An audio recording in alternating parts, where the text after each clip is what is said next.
911, where is your emergency? In 2009, we had a very unusual harvest year.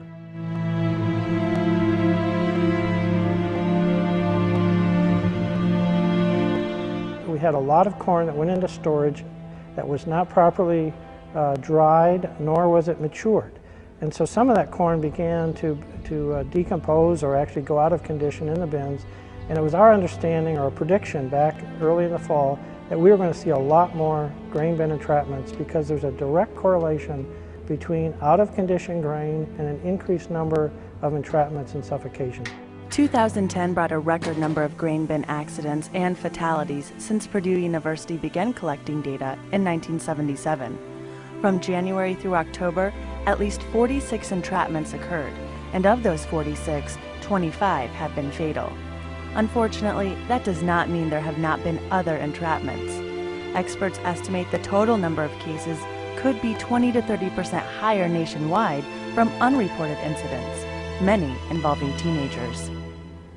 We have found a national trend that 13 to 17-year-olds have a higher rate of accidents and entrapments, or farmers over the age of 55 and up.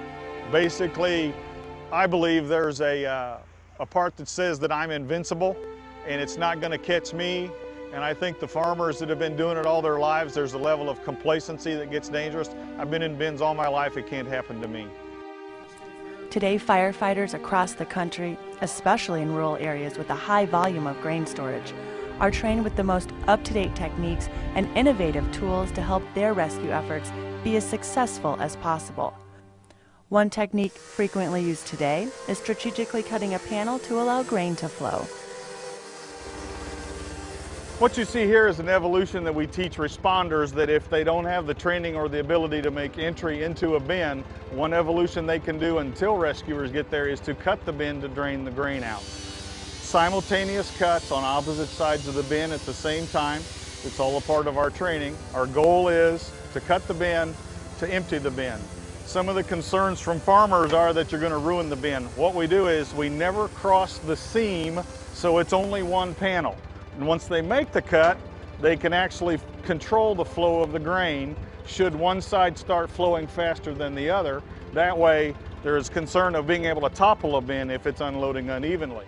Startling statistics also show that while other farm accidents are decreasing, grain bin engulfments are not. Professor Field explains his findings and what he feels are the strongest reasons behind the increased number of grain bin deaths.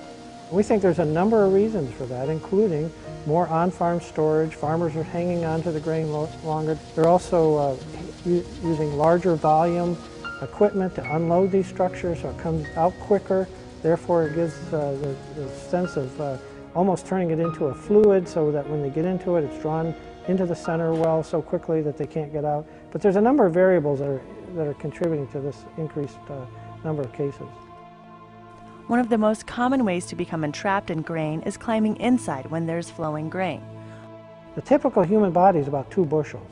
We got units that are emptying bins at 1,200, 1,500, 2,000 bushels an hour, so it just takes a matter of seconds for the human body, the volume of the human body, to be drawn into a grain flow and be completely engulfed. The second most common cause of entrapment is farmers trying to dislodge grain that is hung up or crusted in a bin. I've seen the inside of bins where I know there's got to be 1,000 pounds of grain stuck to the side of those walls. And if a farmer comes up from underneath on those and tries to knock that material down, he can either be covered by the grain as it falls off the wall and begins to flow down on him, or these large chunks can come down and cause traumatic injury just because of the weight of them and cause either head injuries or broken bones because of the chunks that fall on them. While great strides have been made on rescue training, the #1 way to keep yourself safe is by prevention.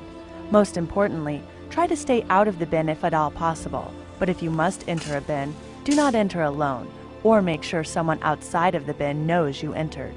Also make sure to lock out unloading equipment, such as augers, before you enter to ensure they are not turned on by mistake.